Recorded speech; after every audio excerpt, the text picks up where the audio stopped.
जय भीम. दीनदलितांचे आधार, संविधानाचे ते शिल्पकार. दीनदलितांचे आधार, संविधानाचे ते शिल्पकार. डॉक्टर बाबासाहेबांना करते मी वंदन त्रिवार. डॉक्टर बाबासाहेबांना करते मी वंदन त्रिवार.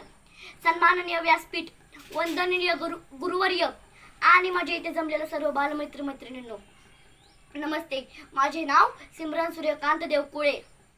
आज आपण भारतरत्न डॉक्टर बाबासाहेब आंबेडकर यांचा महापरिनिर्वाण दिन साजरा करण्यासाठी इथे सर्वजण एकत्रित जमलो आहोत.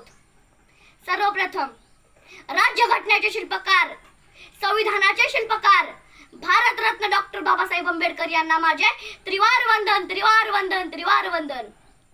डॉक्टर बाबासाहेब आंबेडकर यांचा जन्म 14 एप्रिल 1891 रोजी मध्य प्रदेशातील महू या गावी झाला. त्यांचे संपूर्ण नाव भीमराव रामजी आंबेडकर असे होते.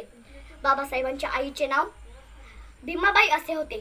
त्यांच्या वडिलांचे नाव रामजी आंबेडकर असे होते. डॉक्टर बाबासाहेब आंबेडकर हे लहानपणापासूनच हुशार व कुशाग्र बुद्धीचे होते. ते शालेय जीवन जगताना अस्पृश्यतेचे चटके त्यांनी सहन करून घेतले.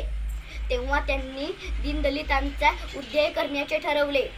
डॉक्टर बाबासाहेब आंबेडकर यांनी डॉक्टरेट, बॅरिस्टर या पदव्या प्राप्त करून घेतल्या. बाबासाहेबांचे संपूर्ण आयुष्य गोरगरीब, शेतमजूर, शेतकरी, शोधित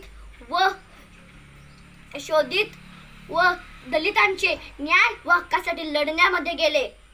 डॉक्टर बाबासाहेब आंबेडकर यांनी शिक्षण हे समाजाचे प्रबोधित माध्यम आहे हे ओळखून लोकांना शिका, संघटित व्हा व संघर्ष करा असा मोलाचा संदेश दिला. अशा या महामानवाला माझा त्रिवार कोटी कोटी प्रणाम. जय हिंद, जय भारत, जय भीम.